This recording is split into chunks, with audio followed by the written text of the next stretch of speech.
All right, the bottom line, what you're saying then, is that there is really no such thing as a Palestinian people. This might be the most important video you will watch today. Sheikh Professor Abdulhadi Palazzi, Imam of the Italian Muslim community, Secretary General of the Italian Muslim Assembly, openly admits that the idea of a Palestinian people was created recently for political reasons only. He proves it directly from the Quran and classical Islamic sources. Watch till the end and share this mind-blowing interview. Professor, both the Palestinians and the Jewish people claim a title to the land that is now called Israel.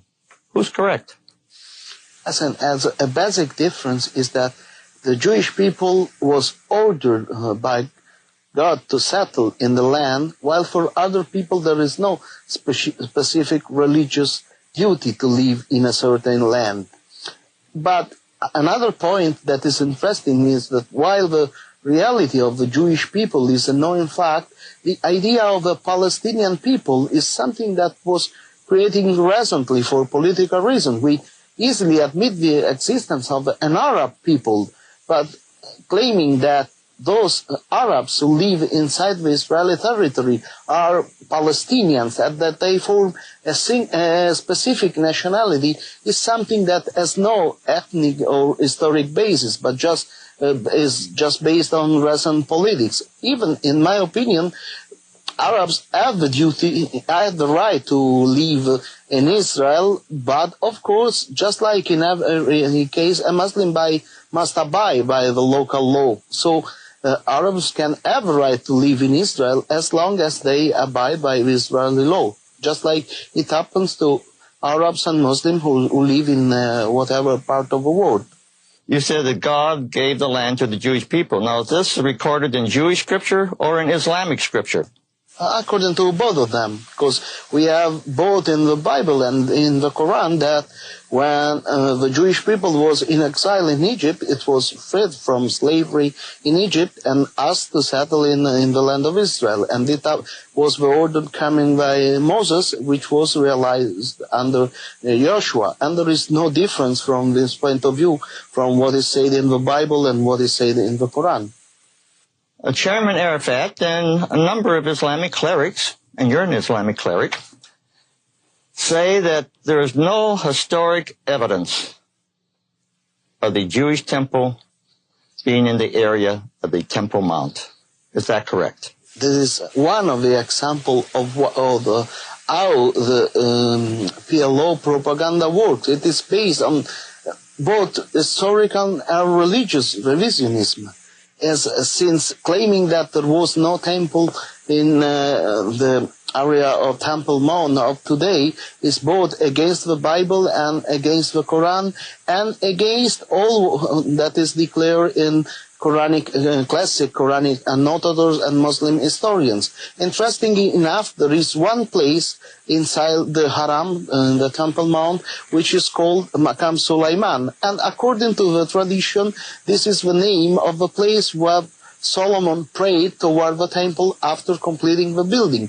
We have in the commentary of Imam Tabari, which is a classic commentary of the Quran, an explanation according to which Imam Tabari quotes from the Prophet Muhammad explaining that the temple of Solomon was built exactly in the same area where the two mosques of Al-Aqsa and the Dome of the Rock stand today, and that this temple was destroyed and rebuilt twice. Actually, then, they are denying their own scripture, the Quran, when they make this claim.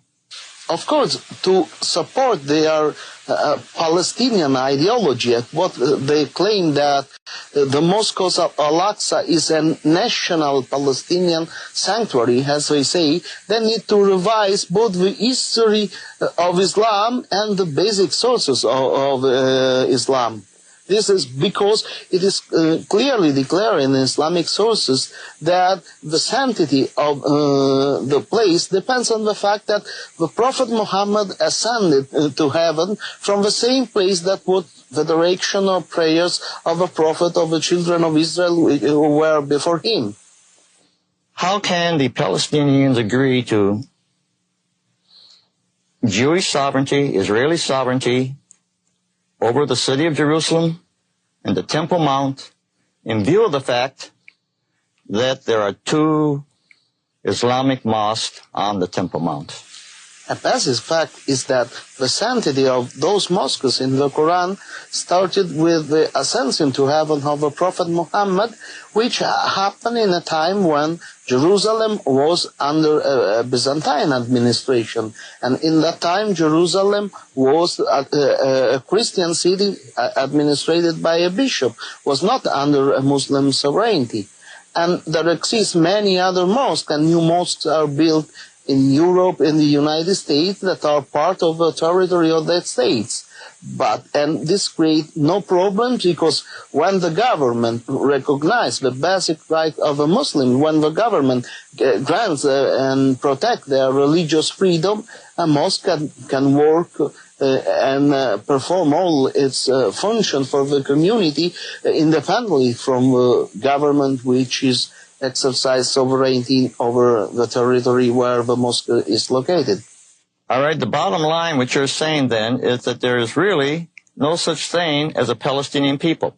I say that there is an Arab people, and this Arab people lives in many different geographic areas. And in that case, for political reason, Palestine was originally the name of a geographic area, which includes both West Palestine, that is today Israel, and East Palestine, that is today Jordan. But out of political consideration, it was introduced the idea of calling Western Palestinians as Palestinian and Eastern Palestinian as Jordans. But originally, the word was intended from a geographic point of view as everyone who lives in Palestine. So a Jew who lives in Israel is Palestinian, an Arab who lives in Israel is Palestinian, and an Arab who lives in Jordan is Palestinian too. But today, because of political consideration, there was this creation of the idea of a Palestinian national identity, which is something completely artificial, to the point that those who are considered Palestinian depend on the sovereignty of Israel. The inhabitants of Gaza were considered Egyptian before 1967. The inhabitants of West Bank were considered Jordans before 1967. As soon as Israel took control of that areas, since they live in Israel, it is claimed that the local Arab population belongs to the so-called Palestinian people. But this has no base in reality, and even no base in the feeling of the local Arab population.